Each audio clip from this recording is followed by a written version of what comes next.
When you look at the scenery around here, it's absolutely fabulous. Out here 7 days a week.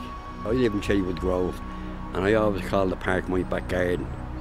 You know, and you talk about the amount of acres that's in the park. There's a fair bit of work getting done too. It's absolutely fabulous. Where would you get it?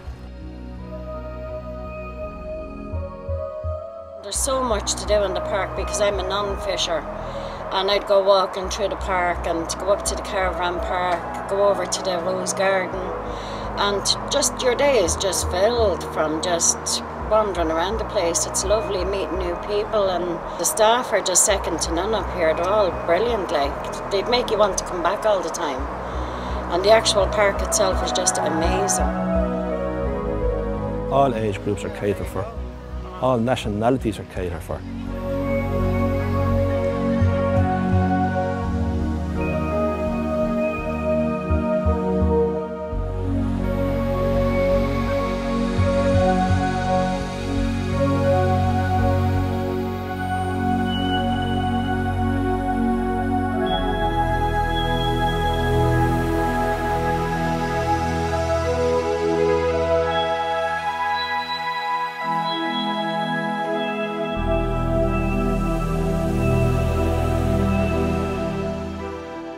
Fine day for walking in the park. I don't think there's many parks like it in Dublin. If there is, I don't know of them. Well, they love just walking here because, I mean, like that, there's different surfaces to walk on, lots of different things to see, loads of other people out with their dogs, so it's very good for them. Also, we had the American baseball, which is a program that's on every weekend here, and that has a big following as well. So, as I said, there's something for everybody. And if you don't participate in sport, you can sit down and watch all of this going on.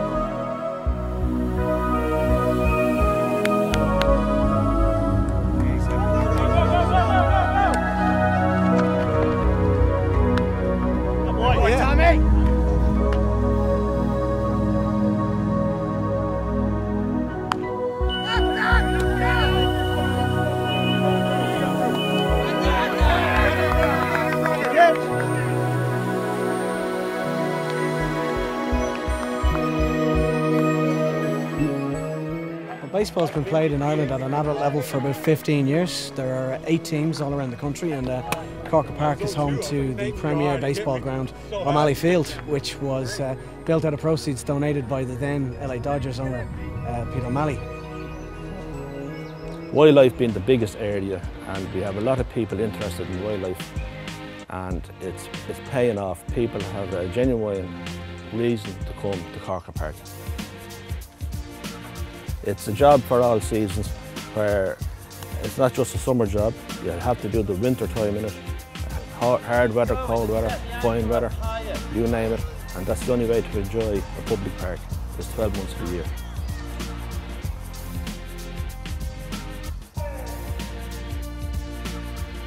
I was introduced to Matt Rudden, and he drove me around the park down here, which is totally different than what it was before, and with all the work that was done on the cycling track. So we carried on anyway, and then Bill Kearney took over, but Matt was still very much involved, and the two lads then got together and worked unbelievably hard with all the politics that go into these things. And so now we have a cycling track second to none, that every young lad and every racing lad should be looking forward to having a race in it and training in it. And hopefully in the future we might be able to get, if we can get a sponsor to get lights for it and all that kind of jazz. And hopefully then as years go by, we might get a pavilion and all that kind of stuff. But that's all in the future, because it took 11 years to get where we are now. But it's well worth it in the end, and much thanks goes to Matt and Bill and Ray and all the other lads from the park.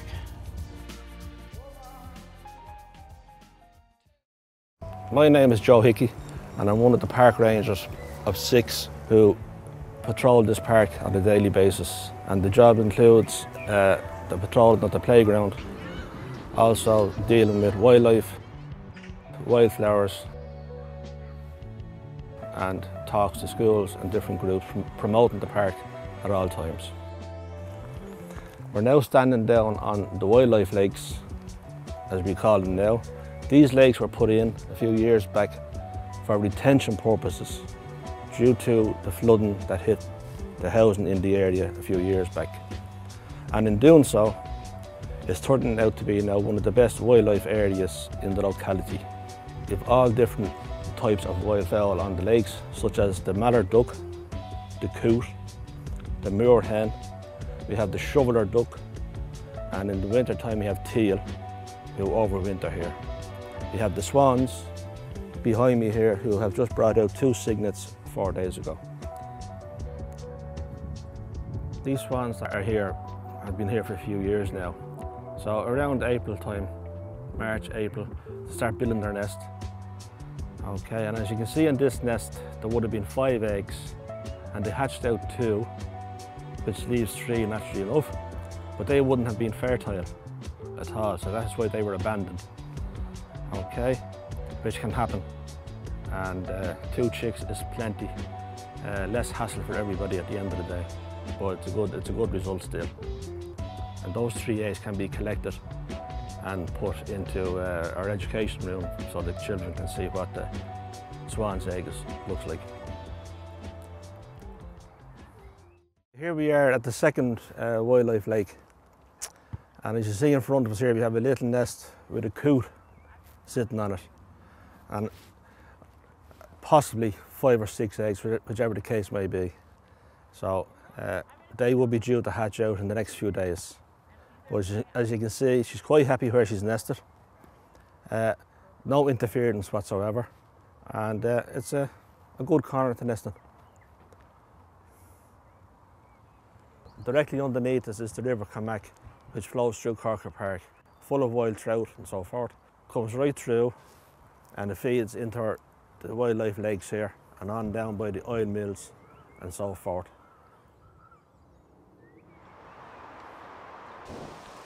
We get recreational anglers down, you know, father, son, or a couple of lads, you know, a few of the local lads off school for the summer, they'll come down. And then you have, you know, the diehards. Here we go. Yes! Oh, yes! Even when the lake is frozen over, you know, could be 3/4 full of ice and the lads will still come down fishing. There's fish to be had every day of the week. It's going to be a fight.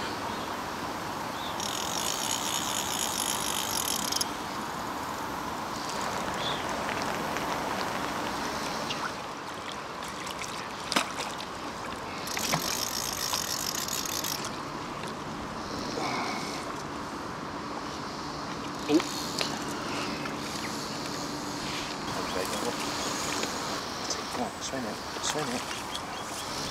Oh, you lucky man. Gotcha. Oh, happy days. Right now. Gotcha, that's really what it is. You can spend 10 hours trying to catch a fish like that. Yeah. It's about 6.5 pounds in that. And that's one of the mirror carps.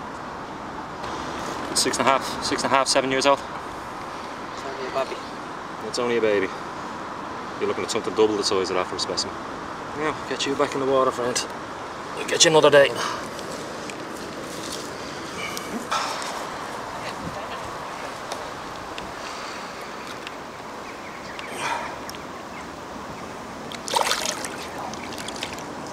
He's a happy boy now. I'm very happy. And you're a happy boy. I'm a very happy boy. It's not very often you catch them on the fly rod here, but when you do, it's fun.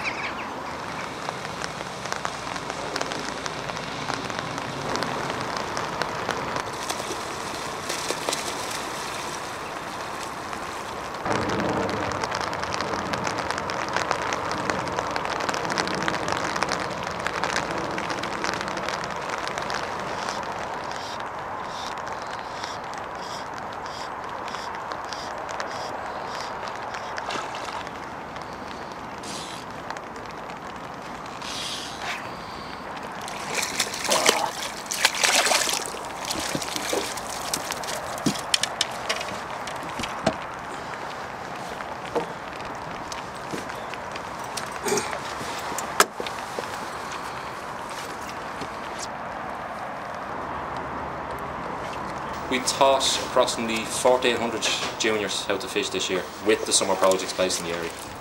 They're funded by SDCC at the moment, so they use here. And you know, all the response that we get back from the leaders and the kids is, this is great. This will be one of their favourite activities on the summer project list. We try to provide the fish. 98% of them will catch fish, so I mean it's a good catch rate, you know, for juniors that have never held a rod before in their hand. And sometimes they'll catch something like that, you know. The very rare occasion they'll catch something like that.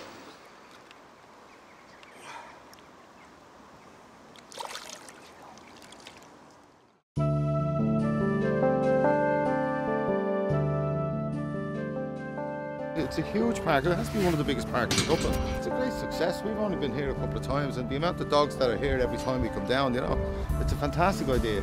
And then the amount of people that it's attracting around the fence just to look at other dogs, you know.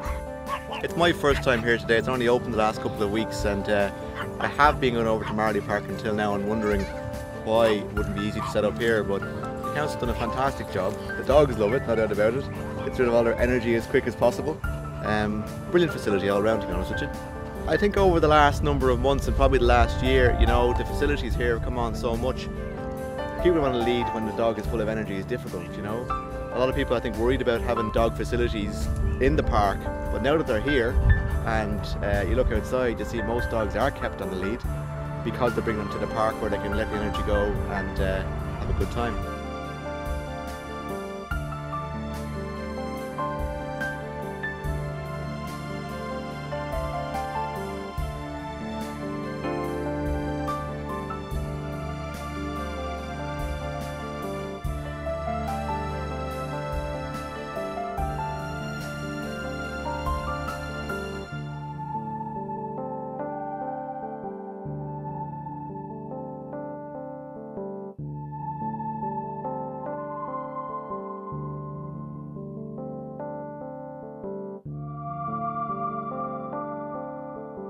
Camac Valley was developed by South Dublin County Council, and it was opened here in 1997, and it's been up and running ever since, and it's very, very popular. It's actually Ireland's only 4-star camping park as well, and plus we're also we're totally accessible for people with disabilities.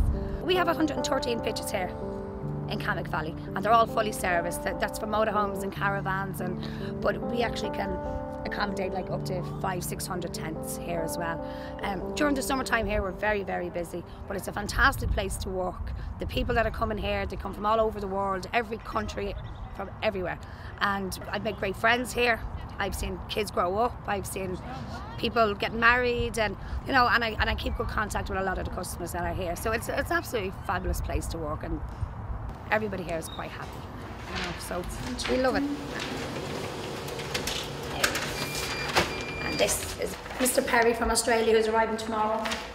And this is his booking, and this is his receipt. Sunday was a bright day yesterday. Well, we're from Donegal, from Crannon, County Donegal. We come up here possibly twice yearly for different shows that goes on in Dublin. The valley here is very convenient to Dublin. You have the Lewis into the city, and a very short distance from the front of the park. You have a couple of hotels, you have a couple of restaurants in Clondalkin down in the village, and takeaways. Here on the park you have play areas in the park, you have very friendly staff, reception, and then you have down on the park itself, you would have there's a pet farm down here, there's an allotment down there, there is a very large playground for kids. So at the minute that's where we're about to head now in 5 or 10 minutes, just down to the play park.